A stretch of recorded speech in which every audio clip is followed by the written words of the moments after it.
Olá, tudo bem? A partir de agora começa mais um Universiciência, um programa feito por TVs e instituições públicas de ensino superior nordestinas. Aqui a gente mostra a importância das produções científicas do Nordeste e como elas têm transformado a vida das pessoas. Vamos ver agora quais pesquisas iremos conhecer no programa de hoje.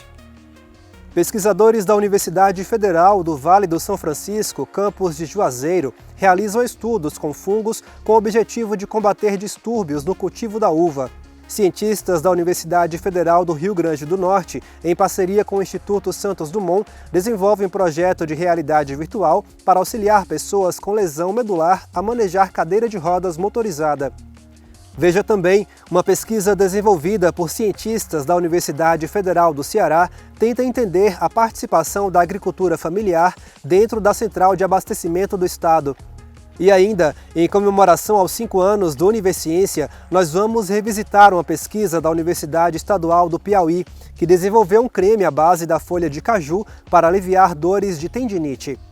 Tudo isso e muito mais você confere agora no Universiciência.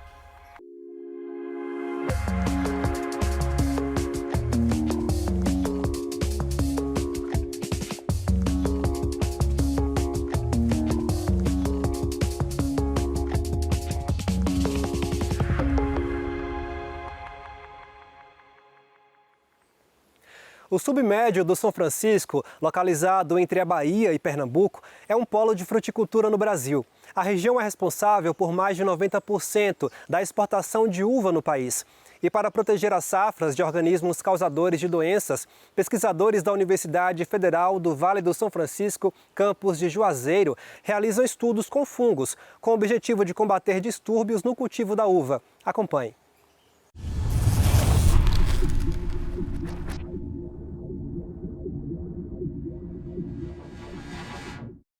Das cavernas de Goiás ao Laboratório de Microbiologia da Universidade Federal do Vale do São Francisco. Esse é o caminho percorrido por fungos para o desenvolvimento de uma pesquisa. O estudo é resultado da parceria entre a Univasf e a Universidade Federal de Goiás e pode ajudar os produtores de uva da região a reduzirem as doenças que causam a perda da safra e o uso de agrotóxicos. Segundo uma pesquisa feita pela Embrapa sobre o manejo de fungo, esses organismos se adaptam às diversas condições ambientais e se espalham de forma rápida. A pesquisa desenvolvida pelo aluno de Ciências Biológicas da Univasf, Daniel Farias, com orientação da professora doutora Virgínia Svedesi, tem como objetivo estudar o fungo Olasio diploidea, uma espécie causadora de doença nas plantas, também chamado de fitopatógeno. O estudo busca encontrar meios orgânicos para substituir o uso de agrotóxicos e defensivos agrícolas no combate ao fungo nas plantações de uva do Vale do São Francisco. Os defensivos agrícolas, esses químicos, eles acabam tendo algum impacto, desequilibrando esses ecossistemas. E, consequentemente, você tem um custo elevado, uma perda elevada nesses processos, e a diversidade é muito prejudicada. No laboratório, a equipe prepara 2 placas, uma com o fungo que ataca as culturas de uva e a outra com o responsável por eliminar o fungo que afeta as lavouras. Ao todo, foram realizados testes com 60 fungos de gêneros diferentes para descobrir qual tem mais força para combater a espécie que prejudica a uva. O fungo utilizado no controle biológico quer dizer que a gente não vai utilizar esse agrotóxico no meio ambiente e vai utilizar do que já acontece na natureza, que é nada mais que um fungo chamado de antagonista, que vai controlar, competir por espaço contra outro chamado de fungo fitopatógeno. Caio é voluntário na pesquisa e trabalha com outras formas de combate entre os fungos, na busca pelo desenvolvimento dos defensivos orgânicos. Minha pesquisa ela analisa o confronto direto entre um fungo e outro. Então, o que é que acontece? Geralmente a gente inocula um fungo na mesma placa de Petri que o outro e aí a gente analisa durante 7 dias esse crescimento. E um fungo ele vai crescer em direção ao outro, eles são inoculados em posições opostas. E aí um cresce em direção ao outro. E aí quando eles entram em contato, eles podem estar ali competindo entre eles. Os resultados encontrados até o momento são superiores a 60% de inibição do fungo fitopatógeno. que, aliado ao sistema imunológico da planta, pode combater o fungo causador de doença nas uvas. Ele vai conseguir inibir ali a progressão da infecção fúngica na fruta ou na hortaliça. Fora do muro da universidade, a pesquisa pode ajudar os produtores do Vale do São Francisco a reduzir a perda nas safras e garantir a qualidade das frutas. Para o produtor de uvas Vinícius Barbosa, o uso de agrotóxicos pode prejudicar o cultivo. O uso excessivo de químicos e demasiado, onde vai gerar um acúmulo de alguns metais pesados na gema da uva, ocasionando a falta de vigor, a falta de vinga, ou seja, a gente poda e ela não vem como esperado, justamente pelo acúmulo desses metais pesados ou do uso excessivo desses químicos. No próximo bloco você vai conhecer um jogo de realidade virtual que auxilia pessoas tetraplégicas a manejar cadeira de rodas motorizada. O intervalo é rápido, a gente volta já já.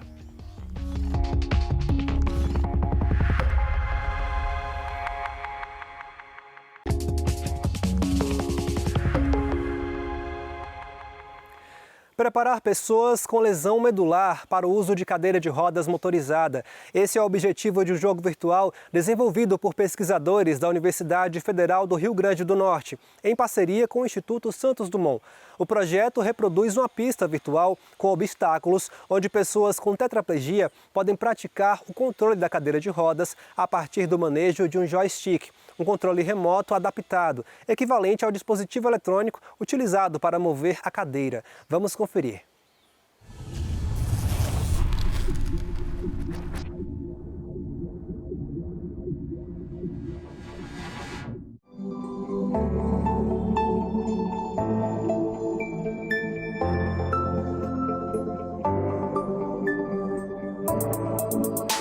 Um jogo de realidade virtual reproduz uma pista com obstáculos, em que pessoas com tetraplegia podem praticar o controle da cadeira de rodas a partir do manejo de um controle remoto adaptado, equivalente ao dispositivo eletrônico utilizado para mover a cadeira. É uma coisa que vai impactar muito minha vida, porque quando tiver a cadeira motorizada, vai me ajudar muito a ter uma independência para me locomover e também está me ajudando muito com os movimentos da minha mão e do meu braço. O projeto, desenvolvido por pesquisadores do Instituto Santos Dumont, uma organização social vinculada ao Ministério da Educação, em parceria com a Universidade Federal do Rio Grande do Norte, busca preparar pessoas com lesão medular para o uso de cadeira de rodas motorizada. A ideia, de trazer um projeto com realidade virtual surgiu pela necessidade da clínica mesmo. Então, começamos a receber pacientes com lesão medular alta, que são os chamados pacientes tetraplégicos, que têm dificuldade de mobilidade dos membros superiores. São pacientes que, para ser mais independentes, precisam manejar uma cadeira de rodas motorizadas. E essa cadeira de rodas, ela precisa de um joystick para mexer essa cadeira de rodas. E aí a gente pensou juntar essa necessidade da clínica com a pesquisa e desenvolver jogos de realidade virtual justamente para que o paciente pudesse treinar utilizando joystick, simulando uma cadeira de rodas. A gente tem um joystick, Aí o joystick ele conecta no celular ou pode ser no computador também pelo Bluetooth. Então ele está pegando o sinal a todo momento e enviando via Bluetooth para o celular. Aí no computador, no caso no celular, ele pega esse sinal e ele processa e entra no jogo. Aí com o jogo, então, quando mexe para a direita, ele entende que vai mexer para a direita. Para a esquerda, para frente, para trás, para trás. Então, basicamente assim que funciona. Aí o jogo ele foi desenvolvido em Unity, que é uma plataforma para desenvolvimento de jogos. Aqui ele tem todo esse pacote, onde você consegue receber os dados via Bluetooth, você pode receber os dados via USB. Então isso facilita bastante. E a ideia foi desenvolver esse sistema computacional, onde a gente pode montar um ambiente mais próximo do real e esse paciente poder fazer esse treinamento, porque às vezes a cadeira de roda chega, ele se sente inseguro para usar, é uma cadeira de roda que tem um custo mais alto para o SUS e se ele não conseguir se adaptar bem, essa cadeira de roda acaba ficando em desuso. A gente fez o registro de software já do dispositivo, tá toda a equipe, inclusive o Instituto Santos Dumont e o UFRN, já que é uma coisa desenvolvida aqui. E aí, por enquanto, está assim. Aí, futuramente, agora a gente vai começar a fazer umas coletas mais rigorosas, onde a gente pode ter uma coleta do quanto tempo que ele demora. Igual agora ele consegue ter quanto tempo que ele demora no trajeto todo, né? Do início ao fim. E também ele consegue ter um feedback de quantas vezes ele saiu fora da pista. A gente tem observado que o uso do joystick tem levado à ativação muscular de outros grupos musculares, fazendo com que ele tivesse ganho de coordenação motora, destreza, e aí a gente adotou esse sistema para a nossa intervenção, nossa reabilitação. Atualmente em fase de testes, além de possibilitar que o paciente seja treinado para comandar a cadeira de rodas motorizada, os pesquisadores também apontam o potencial para favorecer a ativação muscular dos membros superiores, permitindo que o paciente alcance outras atividades funcionais. Ainda está em fase de melhorias, então não é uma coisa que a gente concretizou ainda, né? Porém, isso aqui para mim é muito gratificante, então saber que eu estou conseguindo ajudar ele, que um dia ele possa utilizar a cadeira motorizada de uma forma melhor. Me é gratificante, a gente está com a ideia de tornar isso aqui um produto, né? Então a gente está tentando abrir uma startup para justamente tornar isso aqui um produto e levar mais de pessoas possível. Só que a gente tem toda essa fase de validar o produto, né? De ver se realmente aquilo está funcional e se realmente é aplicado por muitas pessoas. Acredito que seja um piloto, né, a porta de entrada para que a gente possa pensar, então, em melhorar a coordenação motora até para as cadeiras de rodas manuais mesmo, para que a gente possa utilizar como uma ferramenta de ganho funcional para escovar os dentes, pentear os cabelos, atividades da vida diária, simulando um ambiente real.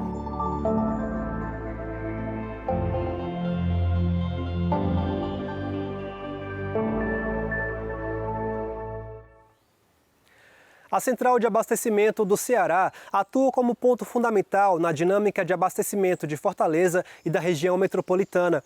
Um estudo realizado na Universidade Federal do Ceará conseguiu identificar as origens dos principais produtos comercializados no local e também os desafios enfrentados pelas centrais de abastecimento. Agora, eles tentam entender a participação da agricultura familiar dentro da Ceasa. Acompanhe na reportagem a seguir.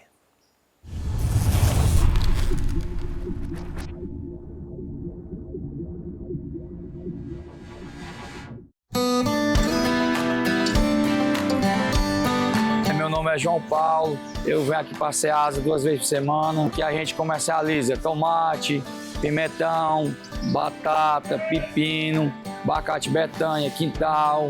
Eu venho de Guaraciaba, Serra Grande, produzindo, comercializando. A gente produz com os parentes, com a família da gente, tem uma parceria com os amigos. Eu já só presto se tiver uma parceria. Se não tiver, quando a coisa fica boa para todo mundo. Porque quando só é bom para um, justamente não faz parte. Aqui na Ceasa nós temos 1.204 permissionários. Esses permissionários e outros que vêm de forma avulsa, eles comercializam 120 mil toneladas de alimentos por mês e 670 milhões de reais que é comercializado e circula aqui dentro da Ceasa. E em torno de 20 mil pessoas circulam aqui também nesse entreposto aqui de Maracanaú. Meu nome é Rebeca Carvalho, sou estudante do doutorado de Geografia. A gente busca entender um pouco sobre a relação da Ceasa com a agricultura familiar. Desde o mestrado, eu venho trabalhando essa temática, né? Então, no mestrado a gente encontrou pesquisamos 10 circuitos, né, de alimentos, 10 principais alimentos mais comercializados, incluindo banana, cenoura, cebola, hortifrutis, né, no caso, durante a pandemia, né, então tivemos esse desafio também na pesquisa, né, e aí a partir disso encontramos algumas lacunas, né, de pesquisa, como por exemplo, através desses dados, mensurar o quanto que é produzido pela agricultura familiar de fato, né? Porque nós temos aqui nas centrais de abastecimento diversos tipos de circuitos, né? Inclusive de empresas privadas também, nos galpões. Então, surgiu essa lacuna de pesquisa, né? E aí nós vamos aprofundar e adentrar isso dentro da minha tese. nós temos mais de uma central de abastecimento no contexto cearense, então a gente tem Tianguá, a gente tem mais de uma central de abastecimento, e aí ela vai pensar esse movimento, entendendo assim alguns gargalos, entendendo como que as políticas públicas elas têm atuado, como que os governos têm se preocupado em atender uma demanda que é do agricultor familiar, mas que obviamente recai diretamente em como as famílias estão se alimentando dessa produção, como que esse alimento tem chegado, o preço, né, os valores com os quais os produtores conseguem fazer com que esse alimento chegue e, sobretudo, pensando do ponto de vista da sustentabilidade e da qualidade alimentar. Será que a gente tem dado conta, por exemplo, do ponto de vista agroecológico, de uma agricultura familiar vinculada a essa produção de alimentos saudáveis? Será que a gente está tendo acesso em larga escala? Qual é o alcance dessa produção alimentar saudável? Nós queremos incentivar cada vez mais a participação da agricultura familiar. A SEASA é uma vinculada da Secretaria de Desenvolvimento Agrário, então a gente tem todo o interesse de trabalhar. Nós temos um galpão aqui destinado para a agricultura familiar.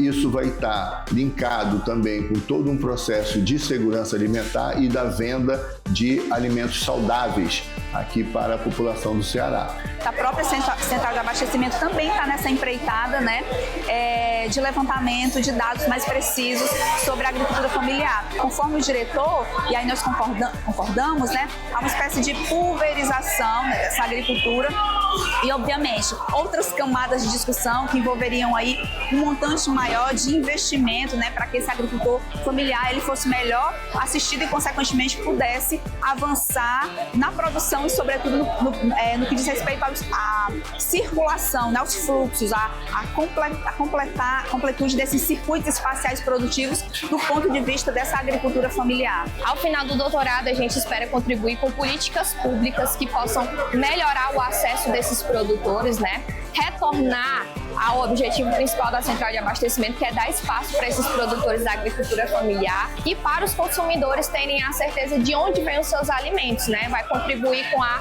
o mapeamento desses circuitos, tanto da economia superior, que é, no caso, supermercados e supermercados, quanto da inferior, que são para os feirantes, para as feiras agroecológicas e orgânicas, né? Atualmente, nós não temos como dizer quais produtos da central de abastecimento eles são orgânicos ou de base agroecológica, ou até mesmo não possuem uso de agrotóxicos, né? Então a gente, a partir da pesquisa, vai tentar levantar e mensurar alguns desses dados que também é do interesse dos consumidores. Do ponto de vista da geografia, a gente trata do circuito espacial produtivo, né? Então a gente se preocupa em pensar como que esse circuito superior ele funciona, o que ele atende, mas também como que esse circuito inferior ele se estabelece, né? Qual o alcance dele e, de fato, isso é o que nos vai dar a possibilidade de entender esse caminho, esse percurso que o alimento faz desde o momento inicial da sua produção até, de fato, o consumidor. E são consumidores diversos, né? Nós temos famílias de renda, uma renda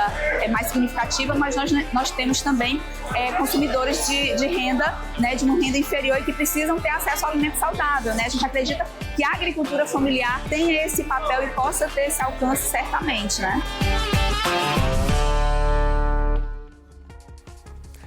No próximo bloco, a gente segue revisitando pesquisas que fizeram a diferença no dia a dia das pessoas em celebração aos 5 anos de Univerciência. O nosso próximo destino é o estado do Piauí. O intervalo é rápido e a gente volta já já.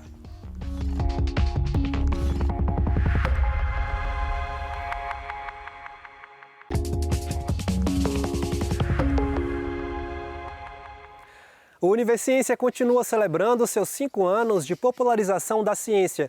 Durante essa temporada, estamos revisitando algumas pesquisas já apresentadas em nosso programa.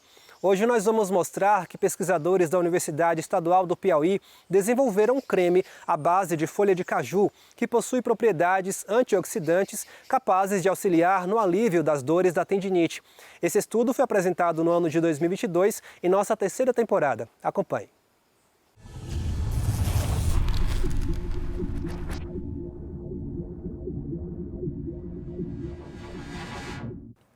Nosso projeto começou no 2º semestre de 2020 e ele teve como objetivo desenvolver um creme que tivesse eficácia no tratamento, né, de tendinite, que é uma lesão do tendão, e que fosse de fácil acesso à comunidade.